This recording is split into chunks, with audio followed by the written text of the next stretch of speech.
come thick and fast over in the Championship as Blackburn Rovers return to EFL action, taking on, of course, a bit of local rivalry. Blackpool over at Bloomfield Road. Can we get back to winning ways ahead of the transfer windows closing? We're going to take a look at that and more next.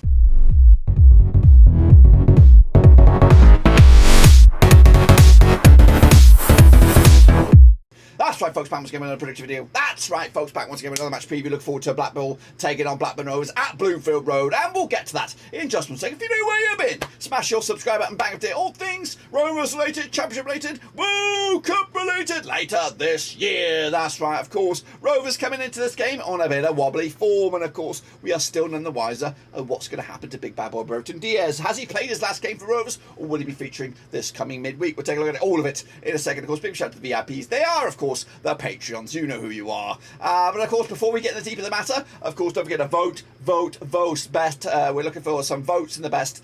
The Football Content Creator Awards is we're looking for 3 categories, and in fact, let's elaborate on those categories right here, right now. So let's jump in the deep end right here. cut.ly/vote Roverseas. It is 100% free, and you could become my best mate for life by doing this. If you are here and you're watching this and you've got a spare minute on your time, just hop on over cut.ly/vote Roverseas. I'm recording this on my birthday, so maybe get some birthday votes in. We are looking for best in video for an organisation. We are looking for best content creator as a club, that's in the Football League, and also best content creator as a whole. A lot of these categories, pretty much all of the categories, we probably just don't want to get enough votes for, but we are to win. We don't want to win this thing. Well, we'd love to win it, but we ain't going to win it realistically. We just want our names read out in the arena. Get the course of the night out for the Jacob Wards, for everybody else getting involved who are living locally, and there'll be an absolute night, a treat for them, for all their hard work, with the vlogs, all that stuff, all the blood, sweat and tears. So please go ahead and vote. But anyway, let's get to the deep end, of course, and have a little look at, of course, what's coming on this midweek. Is a bit of a zinger. Our first Northwest clash of the season. They've been taking place all around, of course, but when we look at the 6 or so Northwest clubs, the Wigan, the Preston, the Burnley, the Blackpool, the Rovers, whoever missed there. But anyway, regardless, we haven't played anybody yet. So this is our first taste of it. Of course, big shout out to Blue Rose Capital as well. They are the sponsors of this video, so a big kudos to them. So make sure you get involved with the Blue Rose Capital. So here we go then. Let's take a look at the managers. We've already been bitten on the bug, on the arse this season by a former manager who's come and done us over, Paul Ince, remember, but now is the time for Michael Appleton. Of course, has a success rate of 1.5 points per game against Rovers whenever he's managed against them. Now, he has managed against them probably at Lincoln City or Oxford, of course, but he comes here as Blackpool manager, and he's had an okay start to the season considering what he's working with. No disrespect to him. How about Yundar Thomason, who's got 1.66 points per game and is on a bit of a downward slope at the moment, needs some results and fast. Appleton's points per match rate is 1.44, and he was actually doing A-OK at Lincoln and decided to do something new, and he's actually, I think he's got himself a good opportunity here to do very, very well. So will we get bitten on the arse already twice in the same season by ex-managers? Take a look at the most valuable players. Rhys Williams for Blackpool, of course, £3.6 million. I think he's on loan from one of the top end clubs. I don't know who he is. Of course, Diaz is our most valuable player as of recording. Record this on my birthday. Of course, vote. Birthday presents would be nice about now, so vote. But of course, he is our most valuable player right now. Of course, by this game on Wednesday, he might be an Everton player. He might be a Real Betis player. He might be a bloody player for Nice. Who knows? It is a conundrum of sorts. Take a look at the team's value then, of course, heading into this. Blackpool's value, £18.4 million up against Rovers, 37.76, of course. And that will take a bit of a hit once Diaz leaves. That'll punch us back down to probably closer to 20. So we do need a bit of investment to make it more credible, of course. The average age, 24.4 for Rovers, 25.5 for Blackpool. They have more national players than we do. We have more youth national players than they do. They have more foreigners than we do. So we'll see about that. Let's take a look at the record then. They played each other 15 times since 2010. 2 wins for Blackpool, 8 wins for Rovers, and we've got 5 draws. Of course, Blackpool, though, 33% form for them. 1 win and 6, drawing 2 on the spin for them. Unbeaten the last 3 if you want to spin it that way. Rovers, though, 50% form for them. Of course, just 1 win and 4 in all competition. That was against Bradford. We'll elaborate on that in a minute. 3-0, of course, our biggest win over Blackpool. 2-0 win was the biggest win for them. They've scored just 16 goals compared to our 28 over the course of those 15 games. Works out around 1.07 goals a game compared to our 1.87 goals a game as well. Of course, let's take a look at Blackpool. Of course, if you are a Blackpool fan, you know this. I'm sure you've been drummed into the head. But of course, they come into this unbeaten in the last 3 games, pick up a couple of draws and a win as well. They've scored a lot of goals. Well, scored 7 goals in the last 3 games, looking very, very good moving forward. However, they did lose to Barrow in the Calabria Cup. Of course, heading out of this game, they'll take on Huddersfield, of course, on the weekend. That's on Sunday. And then it is Middlesbrough, and then Rotherham. Millwall, of course, will complete the set before the international break. Then, of course, they'll return against the Norwich City side, who are probably flying high. Take a look at the team. This is the team right now. Stuart Moore there, of course, continued to be the goalkeeper, but it has been Daniel Grimshaw, I think, between the sticks. And we'll talk about that in a minute. Other players, there's Reece Williams, of course, in the as amongst the defenders. Kevin Stewart as well. CJ Hamilton, Charlie Patino, the loanee from Arsenal, has picked up an injury, so I don't think he'll be involved. But goals have been coming from Corbeau, Yates, Medine. Where's Bowler? Is he in there? He should be in there. I don't see him in there. Why am I not seeing Josh Bowler in there? That's a little. It's actually got me. I don't know. A little bit curious. I've only just realised I don't see Josh Bowler. Do they know something that we don't know?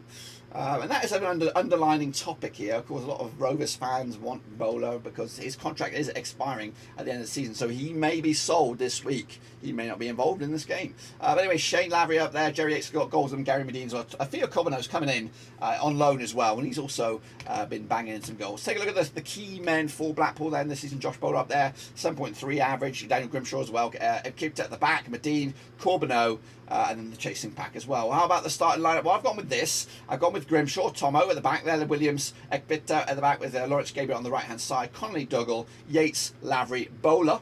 I've got him in there. Medine up top. That's my lineup, of course, but of course it could. I'm coming at this. Corbeau has probably done enough now to start, so I probably would put him up there, maybe on the left-hand side in place of Lavery. In my eyes, I'll take a look at the stats then for Blackpool heading into this. Of course, 6 goals scored through open play, 2 set pieces. That's where the goals have come from. And of course, when attacking, they prefer the right-hand side, the Bowler effect, of course. 42% of the time, of course. And when they're in possession, 43% of the time is in the middle third, 27% moving forward, and 30% in the back. Shot zones, 18 in the 18-yard box, 59% of the time. And of course, when they pull the trigger, 76% of the time, it is down the middle. As for Rovers, then, of course. We are looking at Rovers, of course, and this is their recent resume. It is not good reading. In fact, the last 3 games in the league, we haven't scored a goal. We are blessed with, of course, that 2-1 win over Bradford, which gives us something to think about despite our current league struggles. Meanwhile, yeah, it's been a long, long time since we had a win. Of course, heading out of this game, it's Bristol City on the weekend at Ewood Park. Then it's Wigan, and then Watford, and then Luton Town, of course. That Luton Town game, I will be in Germany. I don't know what's going on that one, if we're going to do a watch-along or not. And then, of course, we return up against Millwall, and that game also is a bit dubious because we are coming back from San Diego. So it's going to be a bit of a crazy old time, those last 2 games there. I think they're both doable, but it might be one might be in the car, one might be in Germany. We'll see. Anyway, regardless for the watch along, that's what I mean. Anyway, of course, this week with the watch along will happen on Wednesday, but I don't. My plan is I'm not going to be here. We're going to be represented by Pete from Philly Rovers. He's going to be in the hot seat, and he'll be doing his very first live watch. So give him some loving if you are new to the channel or familiar with the channel. Let's take a look at the Rovers squad then now. This is it. As of right now, we are expected to bring in Dominic Hyam hopefully before this game and get him in contention, maybe even on the bench to start this, to be in contention for this match. Take a long hard look at it then. Kaminsky, of course, in there. Wharton hopefully is back. The other Wharton, Adam Wharton, had a really good cameo against Stoke despite our defeat. Callum Britton was injured, and I'm hoping he's back. Dacarino as well in contention. Smodic, Dolan, McInday, and Diaz. Now, Diaz has been a long-winded transfer debate over the whole season and more, and we expected him to leave before the window shuts. We just don't know what's going to happen with him. So these have been the standout players for Rovers. Daniel Ayala, 7.23 on average. Very, very good defender. When Scotty Wharton's alongside him, of course, we're unbeaten this season with them. So that's what we need to get back and get back good. Wharton, of course, left-sided defender, central defender. Ayala just been a talisman at the back. Travis, of course, fantastic first couple of games. Kaminsky also found Nabidozi as well. Yeah, it's been okay. It's been hit and miss, hasn't it? We just need another win to get ourselves the morale back, heading into a very, very busy next few days. This is my start 11, a bit of a wild one. Kaminsky between the sticks. I think Ateo Dunn looked good again on the cameo against Stoke. Ayala, Wharton, I'm throwing him back in their cart as well. If I see Joe Rankin-Costello's name on the sheet for Wednesday, I'm going to be very, very upset because he cost us the game. He probably at least cost us a point with his error. He definitely cost us a point. That was the major woe for us on Saturday. I think if that hadn't happened, I think we probably would have I believe we would have got something out of Stoke. I'm not necessarily saying we're going to win, but we would have definitely got a point. I've gone Buckley, Travis, Dack. Now, of course, Carter's in there. Because Britain was injured last time around. I'm just assuming he's not going to be ready for this one. He might be ready, and if so, Carter would make way and Britain would come in because it's a no-brainer there. Mackenday, for me, that's the Diaz spot. The Diaz spot is up for grabs. You could say Smodic, Dack, Hedges, Gallagher. You could stick Dolan in there. It's a quandary. It's a very, very curious spot. It's up for grabs. It is up for grabs when Diaz leaves. So Diaz might play this game, but he might still play this game. But I just got a feeling that you don't want to cut it too fine, because after the conclusion of this game, the next day, final day of the transfer window. So here we go. Let's take a look at the stats then. Did we actually get to look at Blackpool's stats? I don't think we did we? Strange. Okay, well, here comes Rovers stats then for you. 2 goals for Dak so far. Travis with a couple. Brereton, Diaz and Mackenday has got 2. It's in all competitions and all venues as well. Gallagher got 3 yellows, Dak 2. Rankin-Costello got 2, and Travis has 2. Look at that, 2 yellows already. Take a look at the Rovers stats then. 4 goals through open play, 1 set piece and 1 counter attack. Our attacking preference is down the right hand side, but only marginally over the left hand side. When in possession, 43% of the time is in the middle third, 35% is on the defensive side. Of course, as for the shot zones, 0% in that 6-yard area. 53% in the 18-yard box, and of course 47% of long-range cookies. Of course, when we're taking a shot, 30% of it is down the left-hand side. That's the Diaz effect, which of course will be null and void coming at you after Friday. Let's take a look at the home form and away form for Blackpool. Home form for Blackpool, away form for Rovers. Blackpool have just won once of the last 4 games at home. That was opening day, I believe, or opening day against Reading. As for Blackburn Rovers, 1 win on the last. I don't know. It's actually been not the greatest away form. 1-2, lost 2. Let's have a look at it like that over the last 4 for Rovers. So take a look at the last 6 then between these two sides. It's a good-looking recent form for Rovers against Blackpool. However, we did lose last time round 2-1 at Blackpool. Bloomfield Road 2-1 it was. Lavery, Yates with a couple of early goals there. Diaz pulled one back, but ultimately we lost that game. But prior to that, we had a nice run against Blackpool, and hopefully we can turn it around as well. So take a look at the long hard look at it then. The last 6 all in all, we did only draw with them at Hayward Park. So Blackpool coming into this with a bit of optimism that they could actually do us over once again. However, it's just 1 defeat in the past 6 for Rovers against Blackpool, but that defeat is the one that we played last at Bloomfield Road. Take a look at the stats then for this match, or this currently in the season. Burnley are the best possession-based side, 62.9. Swansea are there in second spot. Norwich, West Brom, and Coventry. As for the most aggressive, Sunderland lead the charge there. Bristol City, Sheffield United, Preston, and Borough. As for the aerial duels, Wigan lead the charge. Preston, Sunderland, QPR, and Watford. Shots per game, Norwich are the other governors on that one, 16.3. West Brom, Sheffield United, Coventry, and Sunderland. Pass accuracy, Swansea, Burnley, Norwich, West Brom, and Middlesbrough. As for the weekend or the midweek action, this is what it looks like. Of course, on Tuesday it's second versus first. Sheffield United up against Reading at Bramall Lane. QPR against Hull City. Free scoring Hull City at the moment. Cardiff up against Luton Town. Birmingham against Norwich. Burnley up against Millwall. Wigan against West Brom. Watford against Middlesbrough. Into Wednesday's game, Stoke against Swansea. Bristol City against Huddersfield. Coventry against Preston. Sunderland against Rotherham. And of course the game of the week. It is Blackpool. It is Rovers, and it is live right here at Blackburn Roverseas with the watch along from Pete from Philly Rovers. So give him some love in. Of course, we come into this in 8th. Blackpool are in 13th. Of course, just 1 point separate the two sides. A win for us. Technically, we could go back on top of the table, but of course, that will be an absolute. We would be hoodwinking the league if we did that. But of course, we could also free fall all the way down to possibly 20th.